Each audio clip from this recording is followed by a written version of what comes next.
Olá, irmãos, a paz do Senhor Jesus, tudo bem com vocês? Esse é o meu segundo vídeo sobre a Terra plana. Caso você queira ver o primeiro, eu vou deixar o link para vocês na descrição. Hoje eu separei um texto para a gente meditar sobre a Terra plana. Se encontra em Isaías 40, verso 22. Mas eu quero fazer uma pergunta para vocês. Será que vale a pena debater esse assunto? Será que vale a pena discutir? Será que não cria somente confusões e que é melhor deixar para lá? Certamente você já ouviu alguém dizer que não vale a pena debater isso. É melhor você pregar o evangelho, falar do amor de Jesus, é melhor você ajudar os pobres, fazer qualquer coisa, menos falar desse assunto. Percebeu? Geralmente, pessoas que falam isso são pessoas que já debateram sobre esse assunto, que não conseguiram ficar convencidas. Os motivos pode ser que a pessoa que estava ensinando ela não tinha poder suficiente para convencer essa pessoa, ou não tinha todas as explicações que ela queria. Ou pode ser também que essa pessoa não conseguiu responder as perguntas da palavra que o terraplanista estava fazendo para ela, e essa pessoa é dura, simplesmente ela não gosta de perder em argumentos, ela não gosta de dar o braço a torcer, e ela finaliza o assunto aí. Ainda mais porque ela não medita muito na escritura, isso tanto faz para ela como tanto fez. E como não chegou em nenhum acordo, ela chega na conclusão que isso não vale a pena ser discutido. Então tanto faz. Mas pode perceber que sempre essas pessoas que dizem isso, no final elas vão estar defendendo o modelo globalista. Elas vão estar defendendo o heliocentrismo, o modelo globalista, a NASA, vão estar defendendo os pensamentos de Isaac Newton, de Albert Einstein, e ela não se deu conta disso. Então, depende das pessoas que estão debatendo sobre o assunto, realmente não vale a pena. Às vezes pode ser dois ignorantes debatendo sobre o assunto. Precisa ter mansidão pelo menos de um. Às vezes um terraplanista, com os argumentos legais, com alguns textos bons, é um ignorante, é um arrogante, e quer abrir a cabeça da outra pessoa e tacar tudo de uma vez e quer que a pessoa naquele tempo entenda tudo. Então depende das pessoas que estão debatendo sobre esse assunto, realmente não gera frutos. Mas se são pessoas querendo conhecer a vontade do Senhor, gera frutos sim, com certeza. Então você tem que estar atento para ver se a pessoa quer ouvir a palavra. Se a pessoa não quiser ouvir, você pode tentar despertar nela a vontade, com uma pergunta bem bacana. Chacoalhando ela e deixa, e se afasta, espera ela perguntar. Você sabe como uma pessoa está a fim de te ouvir? Você faz uma pergunta legal, que você já pode prever a resposta. Quando ela responder, você faz outra. E se afasta, deixa o assunto rolar. Se essa pessoa não fizer mais perguntas ou começar a usar argumentos da NASA, você pode continuar a conversar com ela, mas você tem como entender se ela quer te ouvir ou não. Às vezes a pessoa não quer te ouvir, às vezes você está só gastando seu tempo. Então, irmãos, precisa perceber se o outro lado quer ouvir também. Vai fazendo perguntas, vai usando o texto bíblico e deixa a outra pessoa responder, que você vai ver que todos os argumentos dela têm um modelo científico, não tem versos bíblicos. Alguns vão usar versos bíblicos. Aí você aproveita a oportunidade. Porque geralmente essas pessoas não vão usar textos bíblicos. Elas vão defender o mundo com a mente de Albert Einstein, com a mente da NASA, com fotos, assim que ela vai querer debater com você. Só que ela não vai perceber que você está usando textos bíblicos, que você está usando razão e lógica. E ela vai estar usando apenas coisas que ela aprendeu na escola de mentes que não tem Deus. E argumentos filosóficos para tentar te convencer. Aí você joga essa luz nela. Você pergunta para ela, irmão ou irmã, em algum momento da minha pergunta, da minha fala, eu me esbarrei com a Bíblia? Em algum momento, se eu disser para você que a Terra é plana, que ela não roda a 1600 e tantos por hora, alguns dizem que é 1666, outros dizem 1620, seja lá como for, é 1600 por hora, que ela não roda, que ela não é uma bola, que ela está parada, e que gravidade é um mito, eu vou estar ofendendo a palavra de Deus em algum ponto? Eu queria saber, me mostra. Eu vou estar esbarrando com a Escritura? Eu vou estar diminuindo Deus? Não, a pessoa não vai poder te responder isso, a não ser que ela tente usar alguns textos bíblicos. Aí você vai analisar o que ela está falando. Mas geralmente ela não vai dar textos bíblicos e ela não vai ter como te responder isso.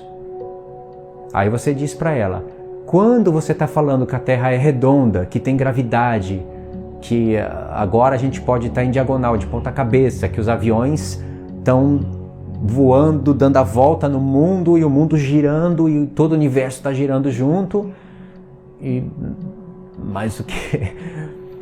E que a Terra é apenas um carocinho num mega universo. Você está esbarrando na palavra de Deus.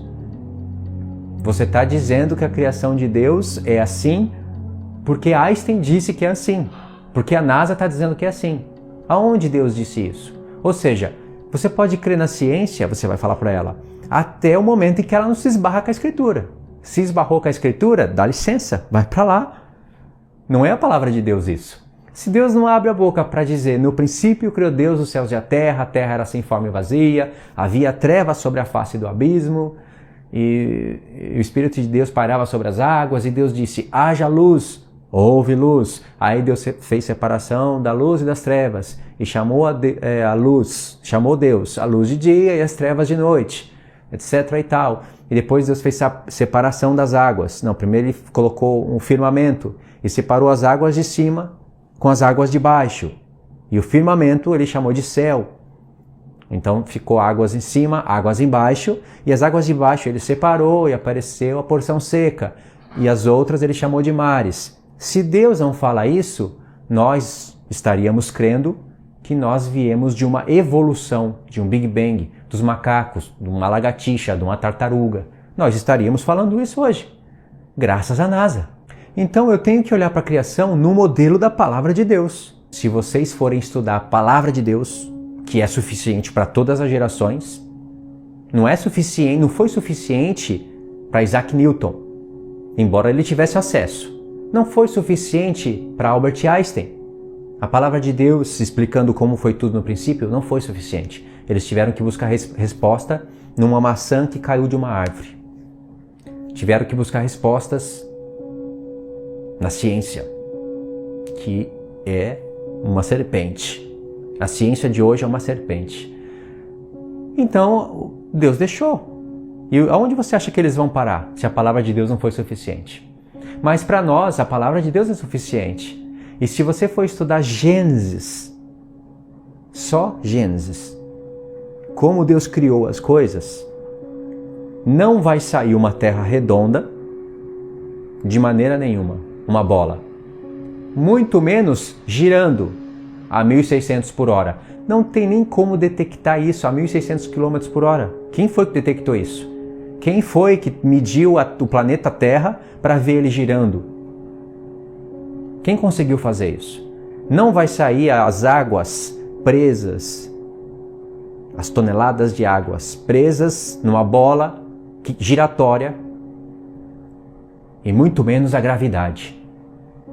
Quem estava no princípio para falar dessas coisas para nós? Deus. E Ele falou dessas coisas para nós? Não, não falou. É aí que você pega a pessoa. Aí que você vê ela de mão dada com Isaac Newton, com Albert Einstein, com a NASA, com o heliocentrismo e com coisas que nem sequer aparecem na palavra de Deus. Então vamos ver esse texto aqui. Geralmente, você vai encontrar cristão que quer unificar a ciência, a mente de Isaac Newton, a mente de Albert Einstein e a mente da NASA com a palavra de Deus. Eles querem mostrar para vocês que está tudo junto. Aí eles leem esse texto aqui, Isaías 40, verso 22. Ele é o que está assentado sobre a redondeza da terra, cujos moradores são como gafanhotos.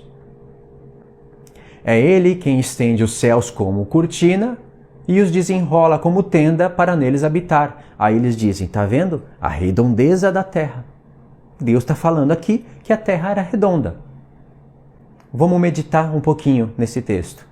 Deus então, ele previa que no futuro Isaac Newton ia ver uma maçã caindo da árvore e ele iria chegar na conclusão que a massa da terra atraiu a maçã que caiu porque ela desprendeu do tronquinho. Se ela não desprendesse, o poder de gravidade não era não tinha força suficiente para baixar a maçã. Mas aí, assim que ela caiu do tronquinho, aí a gravidade teve a sua força. Então a gravidade não tem a força para puxar as maçãs das árvores, mas tem a força para prender as toneladas de água presas no oceano. Aí você vê que esse homem é maluco e é admirado, mas é um maluco. Por que é um maluco? Porque não atentou para as Escrituras. Seja como for, foi essa a conclusão que ele chegou. Então Deus previa que esse entendimento magnífico, essa mente brilhante, iria passar por todos os seus profetas e apóstolos. Ninguém ia entender sobre isso. E aí no futuro, esses dois ímpios, Isaac Newton e Albert Einstein, iriam compreender a cereja do bolo, a lei que sustenta todo o planeta e que explica tudo, porque sem gravidade não se explica nada. Interessante isso, não é?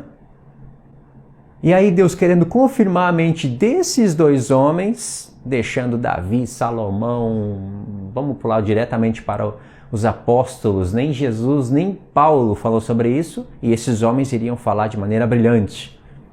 E aí Deus querendo confirmar que a Terra é redonda e que realmente tem que ter gravidade, ele inspirou Isaías a falar que Deus está sentado sobre a redondeza da Terra. Você tem que mostrar isso para a pessoa, porque ela está dormente, ela não medita, ela não pensa. Ela só quer ler esse texto para você para defender um argumento que ela está trocando ideia e não quer perder. E ela não sabe que ela está defendendo a NASA. A NASA está feliz com isso. Ela não está defendendo a Bíblia. Aqui a palavra redondo não está falando de nada esférico. Uma argola é redonda. E aqui tem um contexto. Não é só ler esse verso. A palavra aqui que você está lendo como redondeza é a palavra shug. E aqui tem 2 pontos escritos: círculo e redondeza. Não precisa ser esférico. Não precisa ser uma bola. Então por que Deus estaria falando de uma bola aqui? Aliás, tem outros pontos da Escritura que Deus mostra que a Terra é um círculo. Em Jó, por exemplo. Eu vou falar isso em outro texto. Então vamos tentar adequar esse texto aqui com a NASA e mostrar que a NASA está de acordo com a Bíblia. O universo. Já viu como a NASA mostra o universo? Olha essa figura que está aparecendo aí para você na tela. Esse é o mundo apresentado pelo universo chamado NASA. Ou é o universo que a NASA apresenta para você como o nosso mundo. O Sol é o centro, ele é 1000 vezes maior que a Terra. Eu não sei como eles conseguiram entender isso, porque tem que medir pelo menos o planeta Terra inteiro para compreender que outro objeto é 1000 vezes maior que a Terra. E a Terra seria o 4º planeta do sistema, lá com Júpiter, Saturno, Mercúrio e todo esse paganismo todo aí que vocês podem ver. A Terra seria apenas o 4º planeta do sistema, uma bolinha minúscula, e Deus está sentado em cima dessa bolinha. Agora vê bem, o texto de Isaías diz: Ele é o que está sentado sobre a redondeza da terra. Não diz, Ele é o que se assenta sobre todo o universo, como se o Sol, todo o sistema solar desses planetas, a Lua, e tudo isso estivesse debaixo de Deus e Deus se assenta sobre o todo o universo. Não é isso que está dizendo aqui. Está dizendo que Ele se assenta sobre a redondeza da Terra. Não diz o universo. Então, como é que você vai imaginar a grandeza de Deus segundo esse texto aqui? E segundo o modelo NASA, que é o modelo que o cristão globalista coloca na cabeça para defender. Você vai imaginar todo esse sistema solar, esse universo que não tem nem início e nem fim, é o princípio e o fim, é o alfa e o ômega, e Deus assentado em cima dessa bolinha pequenininha. Se você crê na NASA, nas fotos que ela mostra, e no globalismo, e é um globalista, e quer crer na Escritura também, você tem que entender que Deus está sentado em cima dessa bolinha e não sobre todo o universo. Não faz sentido você falar que não, Deus está sentado sobre todo o universo, que Ele é maior que tudo isso, mas aqui diz que Ele se assenta sobre a terra. Ou você escolhe isso, ou você escolhe a foto que está aparecendo aí na tela, que é o universo que a NASA apresentou. Olha como Deus ficou pequenininho. O próprio Sol ficou maior que Deus. Mas na cabeça do outro, ele vai dizer, não, ele vai ficar teimando. Você mostra que uma coisa clara, ele vai ficar teimando, ele fala, não, Deus está sobre o universo. Aqui foi uma linguagem figurativa, uma coisa... Para quê? Para que fazer isso? Para defender a NASA. No fim, ele vai estar sempre defendendo a NASA, sempre defendendo Isaac Newton, Albert Einstein. Não é mais fácil defender a Bíblia? Se Deus, que é o Todo-Poderoso, se assenta sobre o círculo, a redondeza da Terra, quer dizer que Ele está acima do planeta Terra. Aí, lê o contexto que você vai entender. Vamos ler o contexto.